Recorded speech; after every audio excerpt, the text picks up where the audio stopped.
Marta, Marta Patricia Ramírez Pinilla, me encanta el nombre y siempre que lo digo nunca puedo decirte Marta nomás, tengo que decir todo tu nombre, porque tiene cadencia. Marta Patricia Ramírez Pinilla. Marta, muchísimas gracias por participar en la materia reptilia y me interesaba contactarte para preguntarte acerca de la reproducción en reptiles. Reproducción en general, ¿no es cierto?, de ciclos biológicos en reptiles. Vos has estudiado el ciclo biológico, ¿no es cierto?, y el ciclo sexual en los liolemos de altura o de acá, incluyendo su viviparismo, pero también los tipos de ciclos que hay acá en Argentina. Pero nosotros estamos en una zona templada y calculo que con respecto a Colombia, que están en una zona tropical, deben ser muy distintos los ciclos biológicos de los reptiles. ¿Es así? Sí, yo he estudiado varias lagartijas de diferentes familias y es básicamente la dinámica general es que los reptiles en el trópico tienen reproducción continua. ¿Y por qué tienen reproducción continua? Continua quiere decir que terminan un evento reproductivo y ahí mismo se inicia un nuevo y no hay una limitación fundamental para que pare la reproducción. ¿Por qué? Porque básicamente, bueno, los reptiles dependen mucho de las condiciones de temperatura, pero también de los nutrientes y la posibilidad de comer y no esconderse porque hace frío o porque hace mucho calor. Las temperaturas suelen ser similares durante todo el año, entonces la posibilidad de obtener nutrientes y de tener refugio y demás son similares, entonces no hay algún limitante fundamental para que cesen su reproducción. En las zonas templadas, al haber estaciones, y depende de lo que tan fuertes son las estaciones, entonces los ciclos, puede haber ciclos reproductivos que corten, y quiere decir que muchas de las lagartijas en zonas templadas tienen un solo evento reproductivo por año. O varios eventos dependiendo si son, por ejemplo, un gecko o un gimnoftálmido que pueden tener varios eventos, pero terminan estando limitado a una estación cortita, porque los recursos son limitados, porque tienen que hibernar, etc.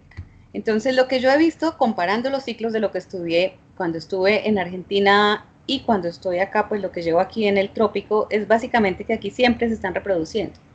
No quiere decir esto que las poblaciones sean mucho más grandes. De hecho, yo vi más lagartijas en Argentina que aquí. Aquí el problema es que también tienen mucho más predadores y entonces no es tan fácil. De hecho, donde he visto más lagartijas y de uno le dice la reproducción funciona, es en las zonas templadas. Dos grupos específicos tienen el tamaño fijo de postura y esos tamaños fijos de postura son de 1 o 2 huevos. Los gecos, ¿cierto? Y dentro de algunos gimnoftálmidos. En algunos teidos también puede ser. Y en los anolis en general se tienen tamaños fijos de postura que son 1 y 2. Su dinámica para todos ellos es que tienen la posibilidad de poner huevos muy frecuentemente y secuencialmente. Entonces los tamaños anuales de postura terminan siendo tan grandes como los tamaños de individuos que tienen posturas simultáneas de muchos huevos. Entonces, la diferencia es qué tan frecuentemente yo estoy poniendo los huevos. Entonces, los que tienen tamaños de postura fijos pequeños tienen la posibilidad de poner muchos huevos frecuentemente. Y si yo hago el tamaño completo para un año o para una estación reproductiva, puede ser similar a una especie que pueda poner de una vez 10 huevos. Es una Bien, forma de sí, repartir sí, la reproducción en diferentes eventos o en uno solo. muy bien. Debo decir que son exitosos los que tienen la posibilidad de poner muchos huevos en diferentes, usualmente usan nidos comunales y demás, y tienen la posibilidad de estar del desarrollo embrionario, entonces produce individuos neonatos de varios tamaños durante mucho tiempo y de pronto eso le da ventaja adaptativa a que no nazcan todos al tiempo. Marta, no sé si llevarte dos puntos que me interesarían de la reproducción. Uno, la determinación del sexo en reptiles, que ya hemos hablado con un especialista en cocodrilos, en determinación del sexo, y determinación del sexo en tortugas, lo hemos hecho. Con respecto a la determinación del sexo en lepidosauria, sé que la determinación del sexo puede llegar a ser extra, no genética por lo menos, en varios grupos de lepidosauria, de la misma manera que en algunas tortugas y en todos los cocodrilos. ¿Es esto así? Pues si yo miro lo que se sabe, porque en realidad no hay muchas especies en donde ya se haya estudiado completamente ese fenómeno, la mayor parte de las especies en Lepidosauria son de determinación sexual cromosómica, es decir, o por el sistema XY o por el sistema ZW, pero algunas especies pueden tener determinación sexual por temperatura, pero complementaria a determinación sexual genética, es decir, es como una mezcla. Y en Australia, por ejemplo, hay una especie muy interesante de cíncido también, en donde demostró tener determinación sexual por temperatura, y la hembra, al hacer basking, al termorregular, puede determinar el sexo de sus descendientes. Es un trabajo muy, muy bonito en donde la determinación es por comportamiento utilizando la temperatura. Ese es bien interesante. Bien, es muy interesante. Y creo que también en algunos gecos puede ser que hay determinación del sexo por temperatura. En Eublephares, creo. Sí, sí. Sí, el gecko que trabajó mucho tiempo Cruz en Estados Unidos, ese gecko es de determinación sexual por temperatura. Es una cosa muy importante sí decir que para muchas de esas cosas se hacen inferencias, porque para muchas especies no se sabe nada. Solamente se piensa que porque se vio en esta todas sus especies cercanas, incluso a nivel de familia, que es ya muy grueso, son iguales, pero en realidad no las hemos estudiado. Todas son inferencias. De hecho, para mabulla yo no sé si todas las mabullas son iguales. Pareciera que sí, pero no sé. Sí, esas inferencias que se hacen a partir de uno, suponer de que filogenéticamente, y más en algo como la reproducción que es tan plástica, ¿no es cierto?, tan adaptativa y tan cambiante según las condiciones, es un poco peligroso.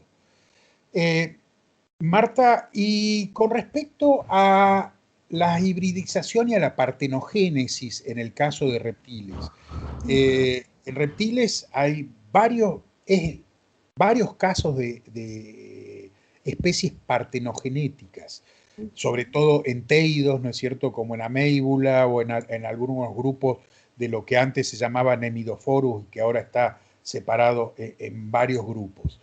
¿Cómo se produce la partenogénesis? Lo que se conoce para las especies en donde más se ha estudiado, que es en Aspidocelis, que es lo que era antes Nemidophorus, se tiene que ver con hibridación de especies cercanas. Entonces, la posibilidad de que dos especies cercanas en algún momento entren en simpatría, puedan hacer hibridación, y el resultado híbrido es ya una nueva especie que es partenogenética.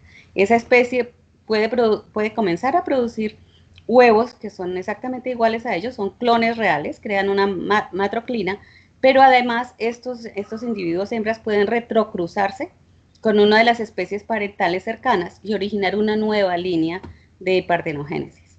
Ese es el mecanismo que más se han estudiado para ese grupo.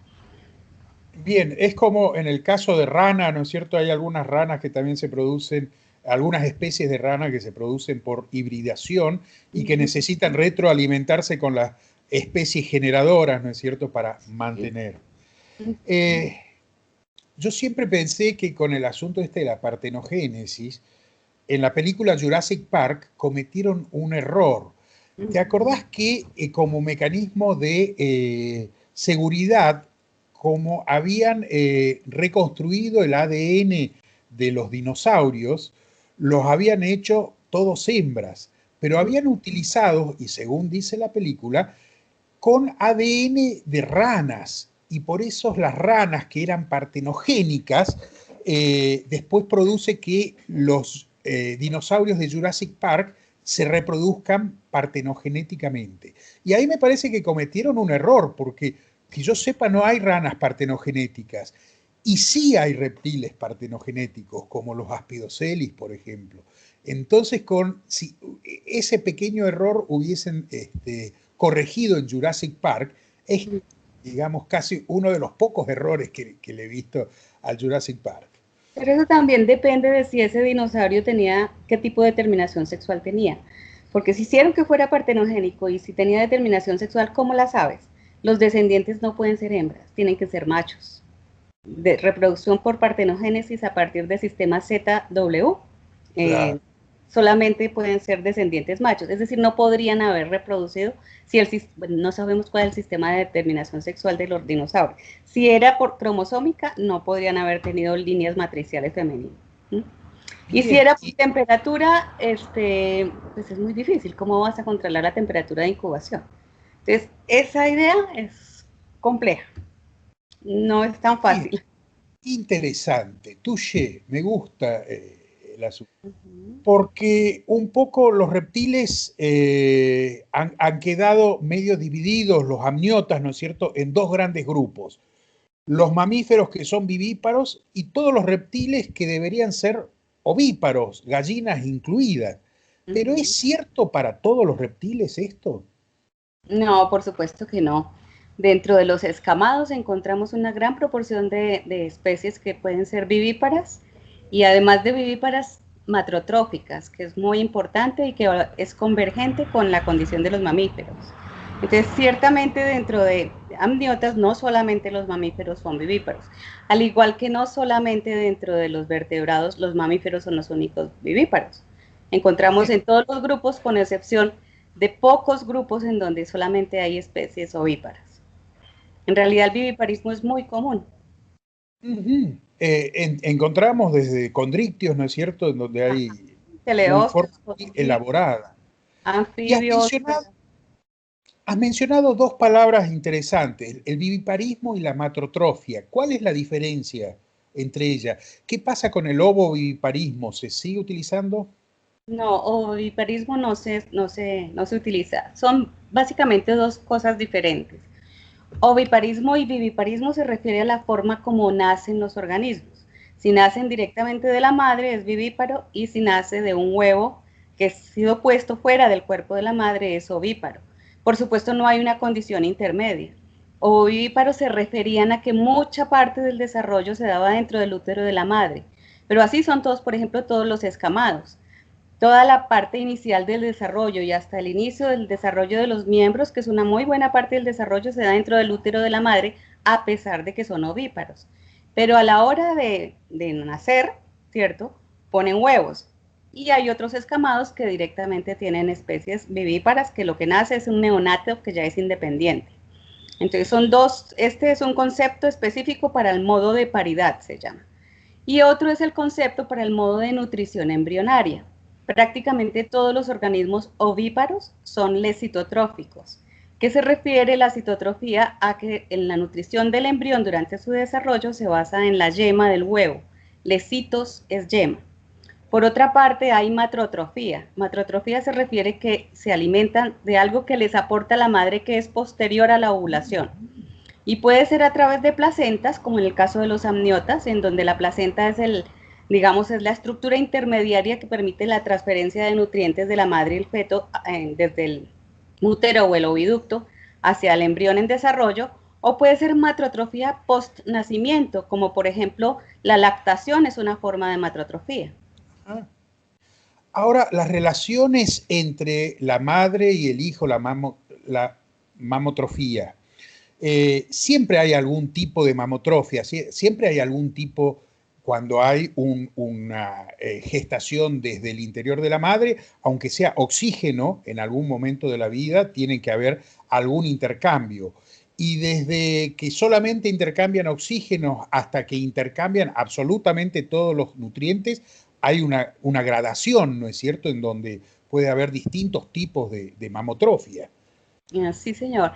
De hecho, en los reptiles ovíparos, por ejemplo, todos tienen algún nivel de matrotrofia, en el sentido de que, por ejemplo, la cáscara del huevo aporta el calcio y la cáscara es producida por el útero después de la ovulación. En los que son vivíparos, no solamente el calcio, sino también hay la transferencia de oxígeno, el intercambio con CO2 y algunos iones pueden ser transferidos adicionalmente necesarios para el desarrollo embrionario. Estos son casos de matrotrofía incipiente, se llama así, pero hay todo un espectro desde la incipiente hasta la matrotrofía completa, como en el caso de los mamíferos, en donde absolutamente todos los nutrientes necesarios para el desarrollo embrionario son transferidos a los embriones en desarrollo a partir del útero. En este caso hay una concordancia con el tamaño del huevo. El tamaño del huevo, ustedes saben, el huevo es el que acumula todos los nutrientes para el desarrollo embrionario en los ovíparos, la mayoría de los nutrientes. En el caso de los matrotróficos extremos, ¿cierto?, el huevo tiende a ser muy pequeñito, como en los mamíferos. Se pierde la posibilidad de hacer vitelogénesis y entonces todos los nutrientes es necesario que pasen a través del oviducto durante la gestación. Y eso pasa en muy pocas especies dentro de los reptiles. Y en general todos los reptiles tienen una gran cantidad de yema, ¿no es cierto? O sea, gran cantidad de vitelo. En realidad los mamíferos también, porque los mamíferos ovíparos, no nos olvidemos que la base de los mamíferos son ovíparos y tienen una buena cantidad de vitelos. Es recién en los terios en donde desaparece, mejor dicho, el vitelo para tener algún tipo de mamotrofia. Y Marta, ¿cómo se produce la mamotrofia, el intercambio entre el embrión y la madre? Más particularmente te estoy ya refiriendo a los reptiles. Ya sabemos el mamífero es una condición paralela y distinta. Bueno, hay un proceso que es bien estudiado en los reptiles que tienen cierto nivel de hematotrofía, pues mayor, digámoslo así, porque se llama histotrofía porque implica que en los tejidos del útero materno comienzan a enviar no solamente gránulos de secreción, sino ellos mismos salen células completas, salen a partir de las glándulas también una gran cantidad de nutrientes y van a pasar a la membrana extraembrionaria más externa de los embriones en desarrollo, que es el coriolantoides o la membrana coriovitelina, que los reptiles tienen la posibilidad de hacer transferencia por las dos membranas, especialmente por la membrana coriovitelina. Entonces, esta nutrición se da a partir de estructuras especializadas, las glándulas uterinas y en algunos reptiles más matrotróficos a partir de un placentoma, que es muy parecido a los placentomas o cotiledones de los mamíferos. El sistema es más o menos lo mismo. Una gran diferencia que sí tenemos entre los reptiles matrotróficos, altamente matrotróficos y los mamíferos, es que los reptiles pasan principalmente, su materia energética fundamental son grasas. En los mamíferos es más, se basa más en los azúcares, aunque también pasan todos los triglicéridos y demás. La nutrición se basa más en el paso de azúcares. En reptiles es grasas, pero también se pasan azúcares igualmente. Además se pasan iones, se pasan vitaminas, se pasa los mismos carbohidratos en diferentes, agua, hay acuaporinas, las moléculas de transferencia de nutrientes, que es lo que estamos estudiando ahora, para la transferencia de nutrientes en reptiles, para las de alta matrotrofía, son básicamente los mismos transportadores de los mamíferos. Entonces, digamos que ese tipo de transportadores moleculares a nivel de las células y los tejidos que están haciendo parte de la placenta son básicamente lo mismo y simplemente se han optado convergentemente para utilizarlos para el mismo proceso. ¿Y crees que pueda haber alguna clase de homología o es simplemente una convergencia entre estos dos grupos? Porque me estás diciendo extraordinariamente, ¿no es cierto?, una cantidad de similitudes entre los reptiles y los mamíferos que yo no conocía. ¿Te parece que puede ser que sea algo propio de los amniotas? Pues los amniotas comparten las membranas extraembrionarias y la estructura del tracto reproductivo femenino es muy similar. ¿Por qué? Porque vienen de un origen similar. Entonces, básicamente es tener las mismas estructuras y usarlas para procesos similares por vías diferentes. Digamos, ese origen es diferente, es independiente, de hecho hay varios orígenes de lo mismo, utilizando exactamente los mismos mecanismos y las mismas estructuras. Bien, entonces con esto llegamos a que el famoso huevo cledoico de los amniotas no es tan cledoico. Huevo cledoico quiere decir un huevo cerrado, ¿no es cierto? Siempre están habiendo intercambios. Y un poco con ejemplos, vos me has dicho de que hay mamotrofias en donde hay secreciones uterinas que van células que se pegan al embrión hasta una mamotrofia, hasta una intergradación y una placentación más complicada. ¿Me podrías dar algunos ejemplos de esos extremos y más o menos de qué reptiles estamos hablando? ¿O de qué lepidosaurios? Sí, claro. Todas las serpientes en donde se ha visto viviparidad y la mayor parte de los lagartos, incluyendo todo iguania, por ejemplo, en donde haya especies vivíparas, la placentación es muy simple y en los vivíparos. Y la transferencia es de pocos nutrientes. Entonces no hay una especialización particular para transferencia de nutrientes.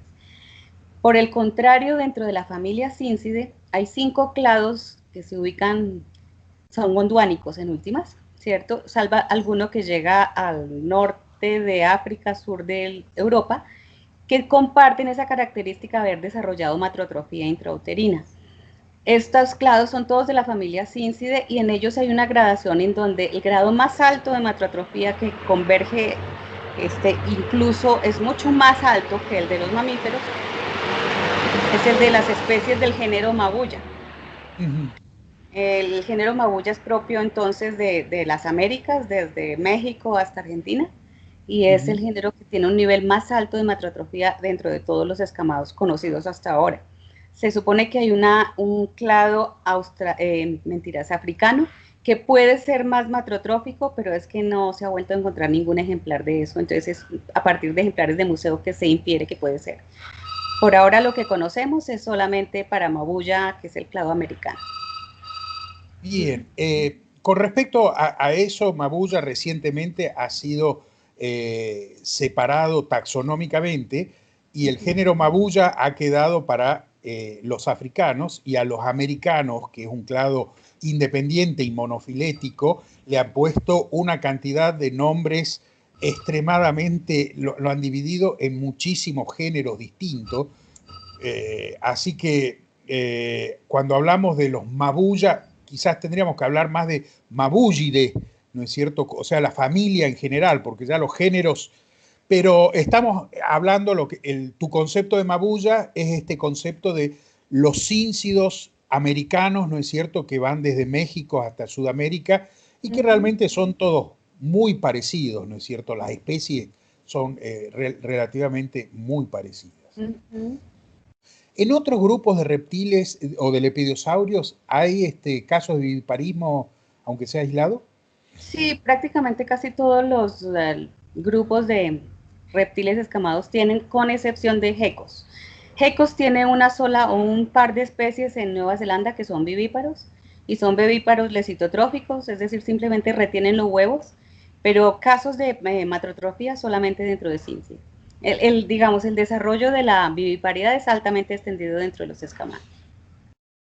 Bien, en el caso de las anfisbenas, por ejemplo, hay algunas anfisbenas que se han reportado como vivíparas. Ahora no sé qué grado de matrotrofia pueden tener porque son bastante difíciles de estudiar. A ver, una pregunta. En el caso de los gecos, que me decís que no hay o es muy rara el caso de la viviparidad y que quizás no haya matrotrofia, los gecos tienen una característica en la cáscara, de que tiene una cáscara de calcita, ¿no es cierto? Una cáscara dura, a diferencia del resto de los lepidosaurios. ¿Puede ser esto una de las causas que impida ese intercambio madre-hijo en el útero? Es posible, esa es una de las causas que una de las hipótesis para decir que ni en cocodrilos ni en tortugas, que tienen cáscaras así también, así como en aves, que por eso es que no se ha desarrollado la matrotrofia en esos grupos. Es posible, lo que pasa es que la cáscara en los gecos no es tan gruesa y tan importante como en los otros grupos. Por eso también creo que sí podemos encontrar una que otra especie que pueda desarrollar viviparidad. Pero igual no hay mayor transferencia de nutrientes, la transferencia es muy, muy simple, oxígeno, agua, y pues la cáscara que aporta el calcio para el desarrollo. Y Marta, vos has trabajado con especies vivíparas acá en Argentina, principalmente de Liolemus, ¿no es cierto? Así se ha desarrollado tu tesis doctoral. ¿Cómo está relacionado el viviparismo con la altitud de las especies? Algo así, creo recordar de tu tesis. Sí, en los años 70, 80 surgió como la inquietud de por qué hay especies vivíparas dentro de los reptiles y dónde se ubican geográficamente para determinar qué factores ambientales pudieron haber influido para que desarrollara la viviparidad y por qué hay otras especies que continúan siendo ovíparas. Entonces, una de las hipótesis era que estaba asociado con el frío. Y el frío pues es a mayores latitudes y mayores altitudes. Si yo veo especies en Celoporus, que es el género norteamericano o centroamericano, o en Liolemus, esa tendencia parece cumplirse. Y si yo lo veo en África y lo veo también en partes de Australia, también parece cumplirse. Entonces, para muchos autores, el frío es uno de los factores desencadenantes fundamentales para el desarrollo de la viviparidad, con la premisa de que las hembras, al mantener los huevos dentro del oviducto, pueden hacer termorregulación activa y permitir además proteger no solamente del frío, sino también de los predadores a los embriones en desarrollo, siendo una ventaja adaptativa importante. Entonces, si uno mira en general las especies de Liolemus o de Celoporus, aquí en América, por ejemplo, sí se cumple la hipótesis del clima frío. Pero recuerden, hay que recordar que no es solamente dónde está la especie en este momento, sino de dónde proviene. Y si yo miro las especies de vivíparas tropicales, ya no de zonas templadas, ni de altas altitudes ni latitudes, que son vivíparas en serpientes y en reptiles, por ejemplo, mabuya, son vivíparas, pero son de zonas bajas, usualmente no son de zonas altas, entonces están asociadas más al calor. Si yo miro, por ejemplo, en mabuya, es porque el grupo viene, ¿cierto? Es gondwánico, viene de, la viviparidad debió ocurrir mucho antes de que se volvieran matrotróficas, en una ubicación geográfica que pudiera ser también asociada al frío, pero eso no lo sabemos aún. Entonces, una cosa es asociar las circunstancias actuales y otra es las circunstancias que se vivieron cuando evolucionó el carácter en particular. Bien, pero y en el caso de Liolemus, vamos un poco hacia la fauna argentina, ahí te quiero llevar.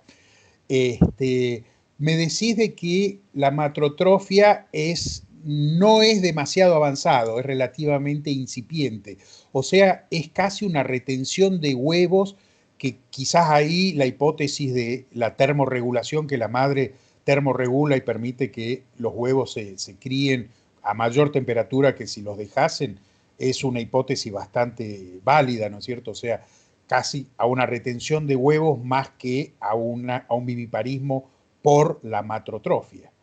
Es así. Vos, ¿qué especies de Liolemus hay que sean vivíparas? Especies de Liolemus, una que me encantó porque la estudié y es bien particular, es Liolemus huacahuasicus. Hay varias especies en la zona de la Puna en el norte, las especies de altura. En las especies del sur de la Patagonia casi todas son vivíparas. Hay algunas que son ovíparas, pero la mayoría son vivíparas. En Chile hay menos especies vivíparas porque son más de zonas bajas. ¿Por qué crees que en teídos, por ejemplo, de que son animales grandes que podrían fácilmente ser vivíparos, ¿no es cierto?, adaptarse al viviparismo? Bueno, no tiene que ver con el tamaño el viviparismo, ¿no es cierto?, porque las mabullas pueden ser muy pequeñas también, pero en teídos que tenemos desde gimnostálmidos a teído hay muy pocos casos no sé si hay alguno. No hay ninguno, dentro de gimnostálmida y dentro de teide no hay ningún caso de viviparidad. Casi todos ellos tienen, por ejemplo, características únicas reproductivas que pueden estar relacionadas con el hecho de que no se dé la viviparidad. Por ejemplo, el tamaño fijo de postura, posturas frecuentes, o en el caso de los teídos grandes, hacer posturas muy grandes, ¿cierto? Y hacer viviparidad para posturas muy grandes, eso sí no es muy fácil de encontrar. Normalmente las posturas para las especies vivíparas, salvo en algunas serpientes, es de tamaños pequeños. Yo cuando enseño los condrictios en el caso, en la materia de vertebrados, hablamos de la enorme variedad de tipos de mamotrofia que hay, ¿no es cierto?, y de placentación y formas de alimentación de los embriones. Eso no ocurre, ¿no es cierto?, en los reptiles. En los reptiles es más una placentación mamiferiana, digamos. Sí, pues el hecho de que tengamos membranas extraembrionarias nos quita, digamos, la posibilidad de tener otro tipo como si lo tienen en los condrictios, o como si lo tienen en los teleosteos, o como si lo tienen en las cecilias, en donde hay también una variabilidad impresionante y muy interesante de hematotrofía. Ajá. Bien, interesante. ¿Y cómo es la placenta en el caso de mabuya? Yo sé que vos lo has estudiado en detalle al caso de mabuya. Bueno, la placenta de mabuya, a diferencia de las otras especies de escamados que tienen alta hematotrofía, es básicamente corioalantoica. Mabuya ha disminuido el tamaño de su saco de la yema como lo disminuyeron los mamíferos. Su saco de la yema existe, tiene algunas funciones interesantes, pero como no guarda yema, no tiene la misma función que en el resto de los reptiles escamados, incluyendo otros matrotróficos. Entonces, todo el intercambio gaseoso y de nutrientes se basa en la placenta corioalantoica. Pero esa placenta además no es solamente un par de tejidos que están adheridos, sino que además desarrolla estructuras mucho más complejas incluso que las que conocemos en los más complejos de los mamíferos. Por ejemplo, hay una interdigitación entre los tejidos maternos y fetal, de manera que hay estructuras invasoras, como si fuera una placenta invasiva de los mamíferos, ¿cierto? Pero con un mecanismo citológico muy, muy diferente. Entonces ahí hay invasión de la región del placentoma, además areolas coriólicas, como son conocidas en otros grupos, por ejemplo, dentro de los rumiantes. Hay una serie de estructuras, son como unas 6 o 7 diferentes estructuras que permiten intercambio de materiales de diferente tipo. Es decir, es como si la placenta estuviera regionalizada para permitir intercambios de moléculas diferentes.